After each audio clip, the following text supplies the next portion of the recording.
Hello students, welcome to my channel commerce success academy. আজ তোমাদের এটা 7th ক্লাস। এর আগে তোমাদেরকে আমি শেয়ার করেছিলাম হচ্ছিল অ্যাকাউন্টিং কী, অ্যাকাউন্টিংয়ের মিনিং কী, ডেফিনেশন কী। ভিডিওটাকে ভালো করে দেখবে, কারণ তোমাদের টপিক শুরু হয়ে গেছে। সমস্ত টপিক আজকে তোমাদেরকে জানিয়ে দেবো। তোমাদের সাথে সমস্ত টপিক আগে আলোচনা করে নেবো, তারপর আমি এর উপরে এমসিকিউ অ্যান্সার দেবো, এমসিকিউ কোশ্চেন দেবো, ঠিক আছে? একটা করে টপিক শেষ করব, একটা করে চ্যাপ্টার শেষ করব, একটা করে টপিক চ্যাপ্টার শেষ করে ওর এমসিকিউ দিয়ে দেবো, ঠিক আছে? এটা করে এগোবো, তাড়াতাড়ি হবে তাহলে। আচ্ছা, এবার আজকে টপিক হচ্ছে তোমাদের সাথে শুরু করবো। বলেছিলাম যে অ্যাকাউন্টিং অবজেক্টিভস, এর অবজেক্টিভ নিয়ে আলোচনা করব। তো আজকে এটাই আলোচনা করছি। তো শুরু করা যাক আজকে ভিডিও। ভিডিওটিকে ভালো লাগলে সাবস্ক্রাইব করে রাখবে, লাইক করবে, বেল আইকনটাকে প্রেস করে রাখবে, কারণ এরকম ভিডিও বানাতে ভাই বহুত কষ্ট হয়। আর আর ইসে হ্যাঁ, আর বন্ধুদের কাছে শেয়ার করে দেবে, কারণ এরকম ভিডিও তারাও জানতে পারবে। কারণ সরাসরি অ্যাকাউন্টিং মুখস্থ করা যায় না, অ্যাকাউন্টেন্সি মুখস্থ করা যায় না।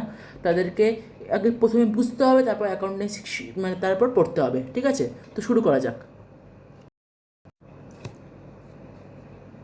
অবজেক্টিভস। অবজেক্টিভ এ শব্দের অর্থ হলো উদ্দেশ্য বা লক্ষ্য। অর্থাৎ অ্যাকাউন্টিং কেন করা হয়, এর প্রধান উদ্দেশ্য কী, সেটাই আজকে বুঝবো, ঠিক আছে? আজকে বোঝানো হবে, সেটাই আজকে বুঝবো। অ্যাকাউন্টেন্সি কেন করা হয়? আচ্ছা, অ্যাকাউন্টেন্সি কয়েকটি গুরুত্বপূর্ণ, অর্থাৎ অ্যাকাউন্টিংয়ের কয়েকটি গুরুত্বপূর্ণ উদ্দেশ্য আগে দেখে নিই।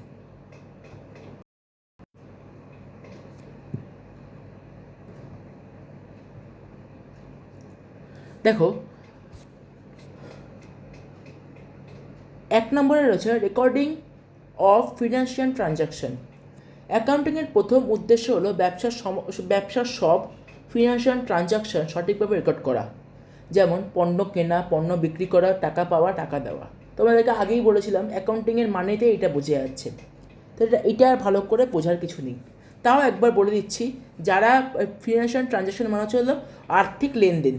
আর্থিক লেনদেন যদি আমরা না বুঝি, তাহলে কখনোই কোনো একটা অ্যাকাউন্টিং আমরা করতে পারবো না। পণ্য কিনছি, কোথায় পণ্য কিনছি, কবে কিনছি, সেটা ডেটে, পণ্য বিক্রি করা, টাকা পাওয়া, টাকা দেওয়া ইত্যাদি, ঠিক আছে? পরতে determination of profit and loss. অ্যাকাউন্টিংয়ের মাধ্যমে আমরা জানতে পারি যে ব্যবসার লাভ হচ্ছে নাকি ক্ষতি হচ্ছে, সেটা determination profit and loss.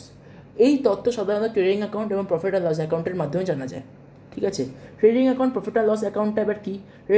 Trading account হচ্ছে হলো এমন একটা অ্যাকাউন্ট যেখানে সমস্ত ধরনের মানে অর্থাৎ সেখানে সমস্ত ধরনের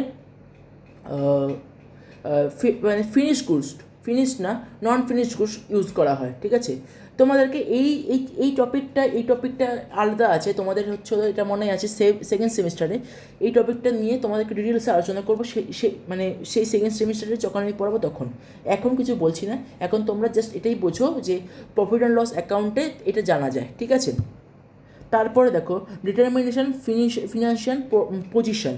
অ্যাকাউন্টিংয়ের আরেকটি গুরুত্বপূর্ণ উদ্দেশ্য হলো ব্যবসার ফিনান্সিয়াল পজিশন জানা। অর্থাৎ বার্ষিক ব্যবসার অ্যাসেট, লায়াবিলিটি, ক্যাপিটাল কত আছে তা জানা যায়, ঠিক আছে?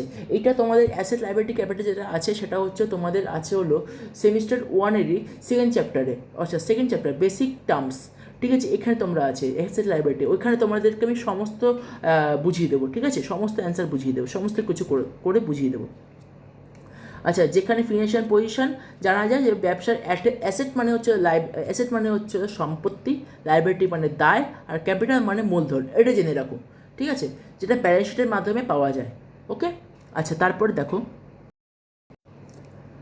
আর যে যে মানে অ্যাকাউন্টিং মিনিংটা বুঝেছে তার এইটা খুব একটা বেশি মানে মানে বড় কিছু লাগবে না।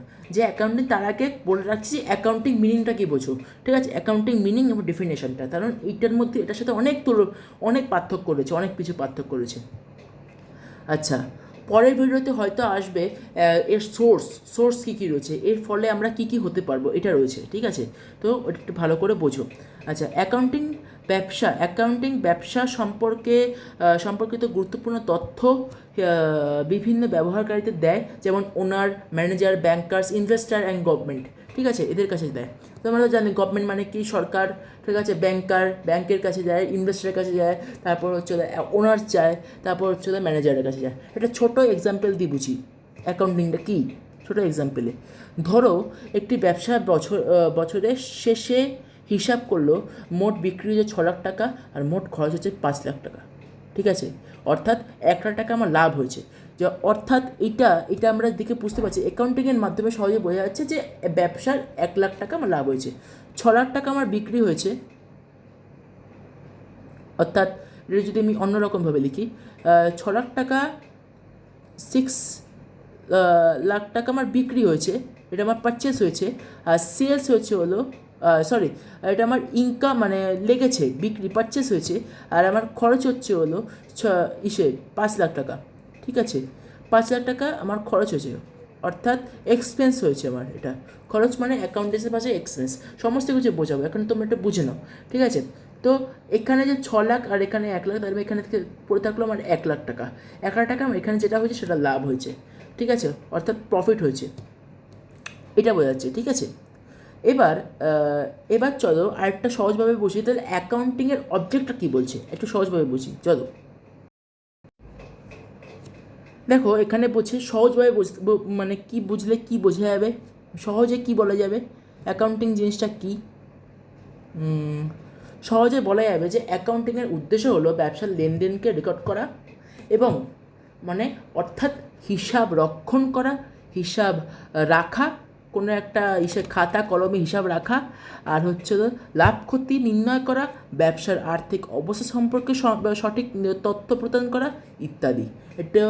এটা একটা ব্যবসার মানে অ্যাকাউন্টেন্সির উদ্দেশ্য বা গোল। আচ্ছা, একটা এর যে নিচে যেটা আছে মানে ইংলিশে দেওয়া আছে, এটার ইংলিশটা যদি তোমরা কেউ ইংলিশে থাকো তাহলে ইংলিশটাকে ভালো করে একটু পড়ে নিও। ঠিক আছে, এখানে তোমরা ইংলিশ বেঙ্গলি সমস্ত কিছু পেয়ে যাবে। তো চলো আমি বলছি এটা, তোমরা এটাকে দেখে নাও। আমি এটাকে যেরকম করে মানে বেঙ্গলি বলেছি সেরকম করে এটা ইংলিশ আছে, তোমরা একটু ভালো করে দেখে নাও। আমি উঠেই যাচ্ছি, তোমরা দেখে নাও, কারণ ভিডিওটা অলরেডি অনেকটা বড় হয়ে গেছে। আর যদি ভালো লাগে ভিডিওটাকে সাবস্ক্রাইব করবে, লাইক করবে, শেয়ার করবে বন্ধুদের কাছে, আর সমস্ত কিছু ভালো করে জানবে। আর যদি কোনো কিছু যদি অসুবিধা থেকে থাকে তাহলে তুমি আমাকে কমেন্ট করো, আমি তোমাকে কমেন্ট দেখে নিশ্চয়ই তোমাদেরকে বলে দেবো, আর একটা ভিডিও বানিয়ে ডাউট ক্লিয়ারিং করে দেবো। ঠিক আছে, সমস্ত কিছু। আচ্ছা, ঠিক আছে, তো আজকে এত পর্যন্ত রইল। পরের দিন তোমাদের আসবে হচ্ছে সোর্স। ঠিক আছে, এই সোর্সের মধ্যে তোমরা জানতে পারবে যে এর মধ্যে সোর্স কী কী রয়েছে, অ্যাকাউন্টিংয়ের সোর্স কী কী রয়েছে, সমস্ত কিছু জানতে পারবে। ঠিক আছে, তো আজকে এখানেই, পরের ক্লাসে তোমাদের সাথে সোর্স সম্বন্ধে আলোচনা করব। ধন্যবাদ।